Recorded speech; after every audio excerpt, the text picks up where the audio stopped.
Cette paire de chaussures, je l'ai faite pour mes 18 ans.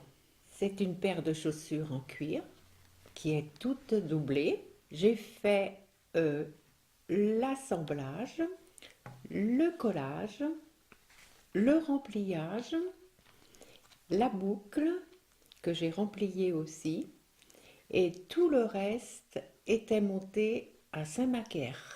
C'est surtout par amour que je les ai faites. Voilà. Parce que je voulais quelque chose qui me reste de mon travail pour ma vie. Et cette paire de chaussures, je la portais le dimanche pour aller danser. Et cette paire de chaussures-là, elle a une histoire. Cette histoire, c'est que le fils Chupin s'est marié.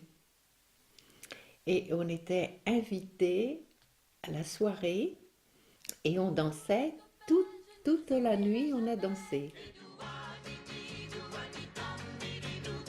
Toute la vie, nous serons toujours des amis. J'ai commencé à travailler à l'âge de 14 ans, en 57, et j'ai terminé en 68. J'ai travaillé 11 ans.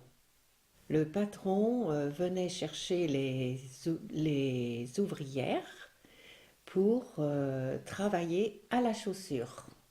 Je voulais être infirmière et mes parents m'ont dit ce n'est pas possible parce qu'on ne peut pas t'offrir ces études-là. Donc je suis partie à l'usine. J'ai fait surtout l'encollage de la chaussure.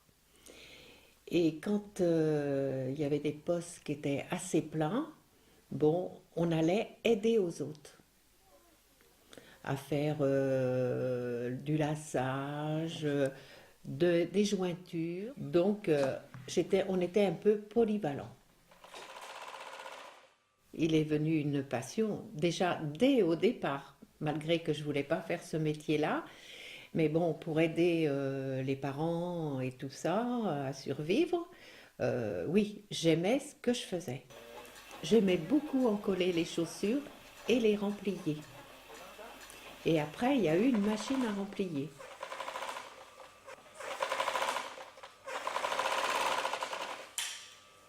C'était minutieux. Ce qui me plaisait dans la chaussure, déjà le poste que j'occupais et l'ambiance.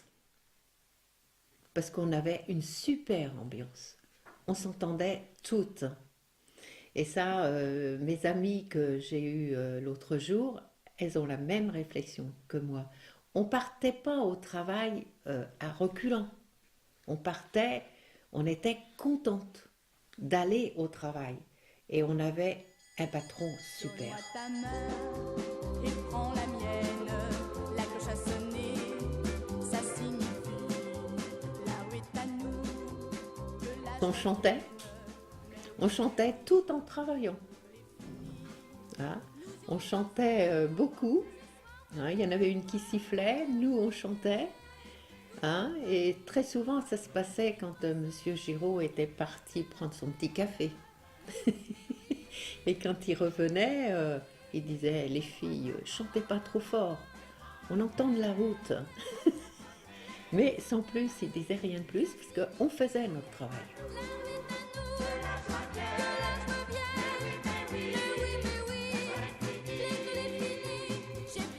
On achetait Salut les copains.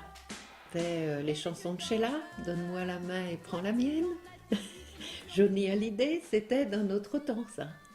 Nous sommes de sœurs jumelles, nées sous le signe des Gémeaux. Je me souviens d'avoir fait des échantillons pour les Moiselles de Rochefort. Ces échantillons, ça je me souviens tout le temps, elles étaient argent, couleur argent et couleur or. C'était des chaussures avec des talons comme ça. Et ça, fallait que c'était très vite fait et très bien fait. Hein. Et de là, on avait eu beaucoup de retombées au niveau travail. Mais on faisait que des belles chaussures. Quel était mon meilleur souvenir à l'usine? C'était surtout l'entente avec les filles. C'était ça. Hein, quand il y en avait une qui était dans la peine, ben on l'aidait. On la laissait jamais tomber. Et c'était ça, notre meilleur souvenir. Mon meilleur souvenir, et toutes les filles à qui je parle, c'était ça. D'ailleurs, quand on se rencontre, tu te souviens à l'usine, qu'est-ce qu'on faisait et tout. Et le meilleur souvenir, c'était aussi la Catherinette. La Catherinette, c'était les filles qui avaient 25 ans qui n'étaient pas mariées. Et là, on faisait faire un chapeau par une chapelière de Gétigné, Madame Perrin, qui faisait des chapeaux soit en forme de fleurs, soit en forme de chaussures. Et là, le jour de la Catherinette, le patron nous accordait de sortir une demi-heure plus tôt pour faire les rues de Saint-Crépin en chantant. C'est des choses inoubliables.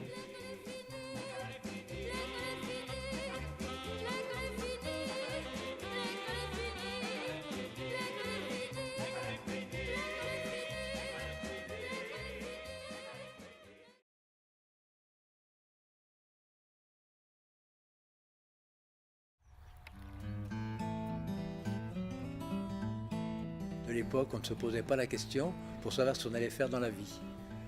À l'âge de 14 ans, on est donc sorti d'école. Moi, je suis sorti de l'école en 1953. Mes frères, au-dessus de moi, ont été obligés d'aller à la chaussure. Moi, j'étais récalcitrant. Et là, mon père il m'a dit, écoute, mon petit gars, tu vas pas rester à la maison à rien foutre, c'est qu'à de le dire. Et tu vas aller à l'usine de chaussures. On vous achetait une cotte qu'on appelait, hein, c'était le pantalon avec des remontées sur le côté pour mettre les outils de travail et des bretelles. Et un blouson, ça c'était important. Et quand vous sortiez tout fier dans la rue, je suis presque un homme, malgré que nous n'avions que 14 ans. Au départ, j'ai commencé par l'affichage d'une première sur une forme. Et après, j'ai évolué dans l'entreprise. J'ai commencé par une machine, une deuxième machine, une troisième, de façon à connaître tout l'ensemble du matériel que vous avez là. Pour nous, les ouvriers qui étaient plus vieux que toi, de soi du moins, eh bien, c'était quelque chose d'important de le voir, le monsieur. Il disait, ah, tu vois, tu fais comme ça, Hubert, tu fais comme ça, tu fais comme ça. Et il fallait le faire. Il fallait le faire. À tel point qu'il nous dressait, c'est qu'il nous apprenait à affûter les tranchets. Les tranchets, ça servait à couper des cuirs. Le tranchet était là et on vous apprenait à l'affûter. Le travail, il était au bout des doigts. Et ça, c'était important pour nous jeunes de l'époque d'avoir la sensation du travail dans les doigts. La preuve, c'est que j'ai les doigts déformés par le travail. J'ai trouvé du travail pour faire de la vente. J'étais donc technico-commercial dans les produits chimiques. Colle, contrefort, solvant, boudure et contrefort. Et le produit de finissage, bien entendu. Bon, il ne faut pas déposer son produit en disant voilà le produit, débrouillez-vous avec ça. Non, il faut être là, il faut aller sur les chaînes, il faut démontrer le produit, faire des tests en chaîne, et ensuite, quand vous avez fait vos essais, vous les portez dans un laboratoire qui s'appelle le CTC de Cholet. Le CTC de Cholet m'a beaucoup aidé dans la vente parce que je pouvais faire les comparaisons entre le produit concurrent et le produit que je vendais. Pour reconnaître un produit, c'est le nez. Effectivement, vous pouviez reconnaître un cuir d'une valeur, par exemple, s'il était gras, s'il était sec, on pouvait reconnaître aussi les produits sur le plan du nez, les produits de solvants, les cols. On pouvait comparer les cols néoprène avec les cols polyuréthane. Tous ces produits-là étaient reconnus par le test du nez. J'avais un bon nez. Mon point important, bien sûr, c'est le Choletais. Le Choletais qui a énormément, il y avait beaucoup d'usines de chaussures, Samaker entre autres. Ici, je suis venu ici vendre, dans cet atelier-là, avant que ce soit le musée. J'avais quelques 200 et quelques clients de l'époque. Je faisais aussi la Tunisie, le Maroc et le Sénégal. Je suis parti avec 0 litre et j'ai été jusqu'à 20 tonnes par mois. Je vendais tout ce qui pouvait se vendre. Ouais. Moi-même, je ne me suis pas vendu. Je me suis donné à fond. Pour moi, ça me fait du bien de pouvoir reparler du métier.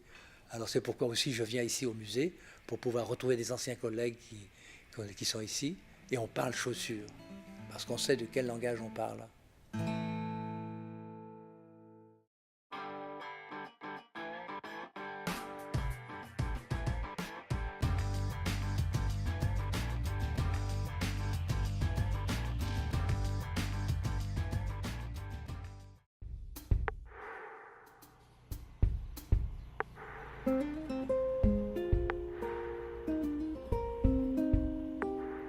J'ai pas choisi le métier. Je suis sortie d'école en juin. J'avais 14 ans.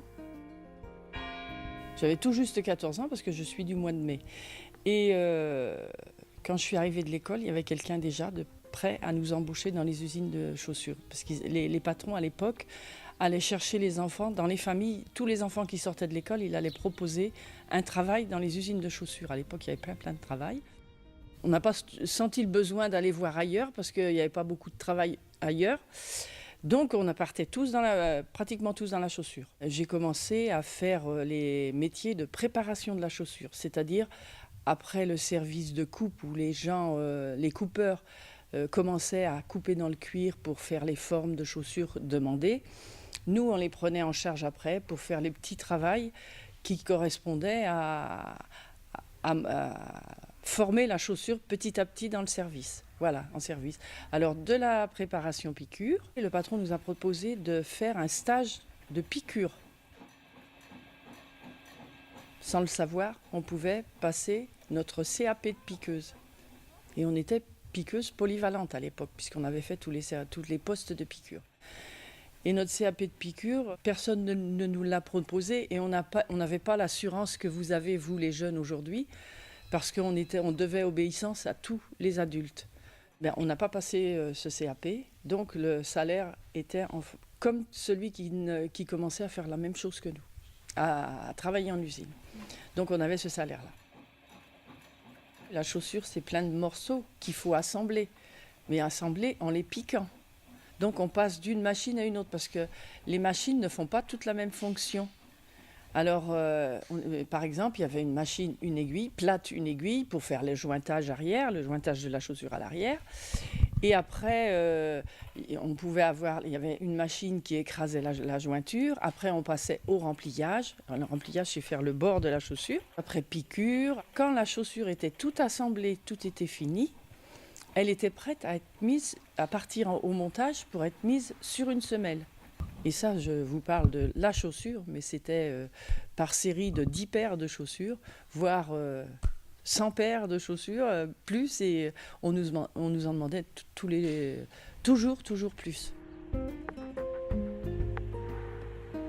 Moi, j'ai commencé à travailler à la Renaudière, parce qu'il y avait une petite unité à la Renaudière, où on était, 70 à peu près.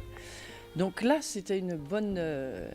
On allait travailler presque en chantant, parce que on s'entendait bien, on travaillait au rendement, mais il y a des personnes qui sont plus avantageuses que d'autres.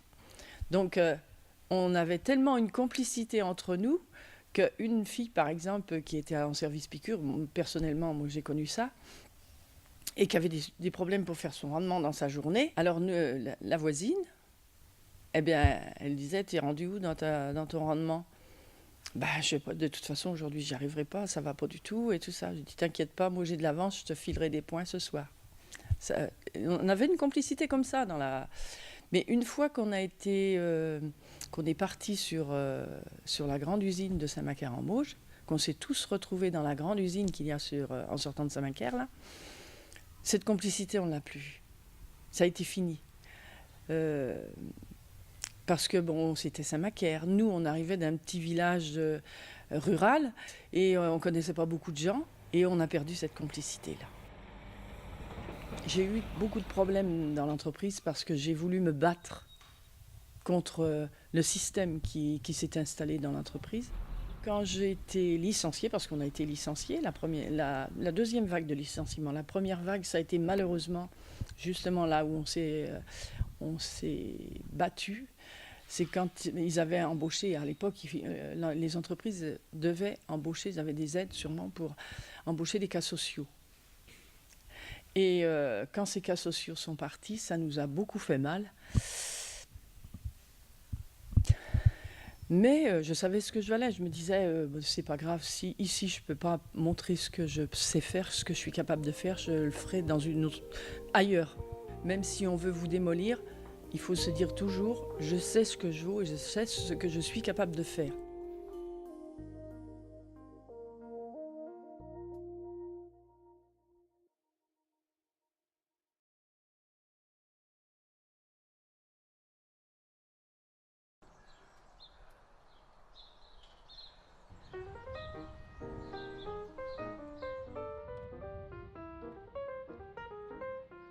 J'ai commencé à 13 ans à faire des chaussures en formation à l'école de Saint-Gabriel à Saint-Laurent-sur-Sèvre. Ensuite, j'ai passé donc mes examens. Et à travers ce travail de montage de chaussures, de patronage, de recherche de matière, j'ai pris goût au cuir. Et donc, j'ai complété ma formation en étant comme ouvrier en tannerie pendant 3 ans, en passant à tous les postes de fabrication de cuir. Le représentant d'une tannerie, c'est donc de faire une démarche près des industriels de la chaussure ou de la tannerie, de présenter les produits des tanneries. On a donc des échantillons, on a des pots, et c'est ça qu'on propose aux industriels et aux bureaux d'études. Donc on est un démarcheur, on n'achète pas le cuir, on n'est payé qu'à la commission. À cette époque-là, on remplissait un bon de commande, d'une commande en francs, à cette époque de plusieurs millions de francs, mais j'ai jamais demandé une signature à un client. Il y avait une confiance absolue, réciproque, sur un marché. J'ai travaillé pour des tanneries en France, des tanneries en Hollande, des tanneries en Italie, en Espagne, et les cuirs venaient soit d'Europe, soit d'Argentine. Ça dépend bien sûr de la nature du cuir. Si vous, par exemple, vous voulez faire des chaussures d'athlétisme, c'était des cuirs de kangourou, donc c'était des cuirs d'Australie. Si vous faites de la maroquinerie très chic, ça peut être du galucha, qui sont donc des raies des Philippines. Donc vous voyez, les origines du cuir, ça dépend beaucoup de ce qu'on veut en faire. L'originalité de ma forme de travail telle que je l'aimais, c'était de faire des collections, les collections des maisons. C'est-à-dire, je faisais une recherche en amont, très tôt. C'est-à-dire, on travaille toujours au minimum 2 années à l'avance. Alors, le Copain, c'est une association regroupant des stylistes modélistes, des industries de la chaussure, on va dire du Grand Ouest, qui mettaient en commun leur information, leur documentation. Donc, à ces réunions étaient convoqués les fournisseurs principaux, qui soient des textiles, des semelles, des tanneurs, de la doublure, des plastiques, des tissus enduits, de l'Europe entière, venaient ici réfléchir sur les évolutions. On a fait ça donc pour l'organisation d'une région industrielle, pour les aider à anticiper leurs besoins techniques et aussi bien sûr artistiques. Ça, c'est des photos de réunions d'information à Londres. On est en train de regarder les vitrines pour voir tout ce qui se passe, toutes les évolutions possibles. Donc c'était un travail de relation qui était super passionnant. Donc ce qui supposait beaucoup de réflexion, de voyage, d'observation. Parce que, comme on disait tout de suite, la mode, elle évolue, parce que notre façon de vivre évolue. Et le cuir participait, par son côté naturel, à ces évolutions possibles. On ne peut pas faire ça avec tout et aussi facilement. Le cuir, j'en avais la passion, parce qu'en même temps, ça m'a ouvert sur le monde. En Inde, j'ai eu la chance d'aller dans l'Himalaya faire des 6000. Donc il y a des chaussures qui sont ici, qui sont montées à 6000 mètres. Donc vous voyez, la chaussure, c'est aussi une passion, mais un sacré moyen de locomotion.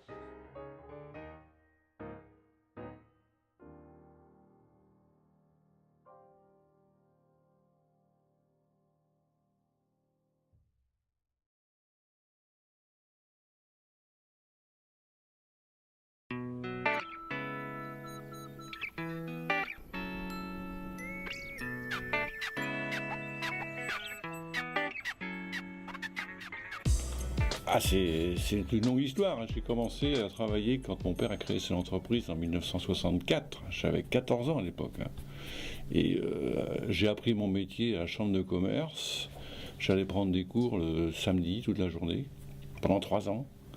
faisait quand même 9 heures par jour, donc 45 heures par semaine, plus les cours le samedi, donc on était quand même relativement motivés. Donc moi je suis tombé, j'ai même pas eu le choix en fait. Je fais partie de la génération qui n'a pas choisi sa carrière, happé par l'industrie, comme tous mes copains d'époque. Je suis rentré dans la chaussure comme ça. Puis en fait, j'ai fini par y rester. Alors moi j'ai évolué dans l'entreprise, j'ai évolué avec l'entreprise. Mon père a créé une petite entreprise qui n'est pas devenue bien grosse, mais qu'on a réussi à faire monter un petit peu quand même. Donc j'ai fait, j'ai une formation au départ de patronnier modéliste et j'ai appris tout sur le tas en fait, toute la fabrication au fur et à mesure de l'évolution de l'entreprise. Ce qui fait que jusqu'en 81, mon père était le patron, moi j'ai racheté l'entreprise familiale en 81 et on a créé le bâtiment dans lequel on est aujourd'hui en 83. Je vendais mon produit sur le marché. Donc j'avais des représentants, mais c'était moi en fait qui décidais de ce que je voulais faire comme collection, comme produit. J'ai fait évoluer l'entreprise comme ça. La crise, on l'a vraiment senti à partir, pratiquement quand je suis arrivé ici, en 83-84, la main-d'œuvre était un petit peu trop chère en France, donc on a commencé à faire de la délocalisation. Moi, je n'avais pas le volume pour le faire, je n'avais pas assez de volume, je ne pouvais pas aller voir les Chinois ni les Marocains à l'époque. Donc on a ressenti la crise et moi j'ai simplement évolué un petit peu avec cet apport de négoce européen, mais on savait pertinemment qu'on allait dans le mur, quoi. Au niveau des fabrications, on allait dans le mur. Alors, en 2004, moi j'ai déposé le bilan de ma société. J'étais au tribunal de commerce, hein, c'est pas une opération très très facile, j'ai licencié des gens. J'avais déjà travaillé avec Bionat. La solution était toute faite en fait. Il fallait simplement qu'il recrée une entreprise. Donc il a recréé une entreprise qui s'appelle aujourd'hui Chose Nature dans mes locaux. On a trouvé un accord. Il a fait une société. Il a rembauché les ouvriers que moi j'avais licenciés, qui connaissaient bien le produit, et il est reparti comme ça. Et aujourd'hui, j'ai le contact encore parce que je fais partie de l'association du musée de la chaussure de Saint-André de la Marche et ça me permet de retrouver des anciens collègues qui sont comme moi libérés d'obligations professionnelles et qui passent du temps maintenant du bénévole pour le musée de la chaussure. Et le musée de la chaussure qui a aujourd'hui aussi une existence par rapport aux écoles. Parce que moi, comme je disais tout à l'heure, j'ai bénéficié des formations de chambre de commerce pendant 3 ans dans les années 64-70. Et on formait à l'époque, moi dans mon groupe, on était une quinzaine tous les ans en tant que responsable du bureau d'études. Aujourd'hui, il n'y a plus rien. Et les étudiants nous écoutent avec des grandes oreilles parce qu'on leur parle de quelque chose qui sont réels, quoi. C'est du vécu. Moi, j'ai été élevé dans le cuir, dans la colle, dans le fil, dans la production, les mains dans le cambouis, quoi. Tandis que là, aujourd'hui, les jeunes qui sont en formation, ça les branche moins. Ce qu'ils veulent faire, eux, c'est plutôt du design, quoi. Donc, on a une mémoire sur l'histoire de la chaussure dans le Choletais et même la chaussure en général, en fait, hein, parce que on a quand même vécu des époques compliquées, la chaussure. Alors le problème, c'est qu'à partir du moment où on a délocalisé la fabrication, on a délocalisé le savoir. Là aujourd'hui, quand on fait faire à l'extérieur, c'est l'autre qui avance, c'est pas nous.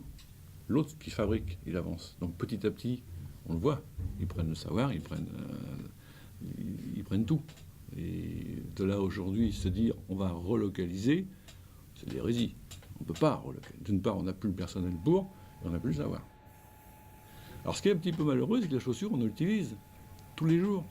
On n'a pas le remplacement au niveau de l'habillement à la chaussure, il y a un marché. Donc il y a encore des carrières à se faire, qui seront peut-être différentes, certes, mais il ne faut pas lâcher le morceau. Hein. En France, 360 millions de paires de chaussures sont vendues tous les ans. Mais c'est ce que je dis aux jeunes, ça ne tombera pas du ciel. Hein. Il faut y aller, il faut se battre, il y a des places, il faut se les faire. Aujourd'hui, moi je dis dans la chaussure, il y a encore des places à faire. Alors il faut s'intercaler, il faut trouver des astuces, faire des colos, hein, faire des... Non, il y a encore de l'avenir. Le marché est là. Il sera différent, mais le marché est là.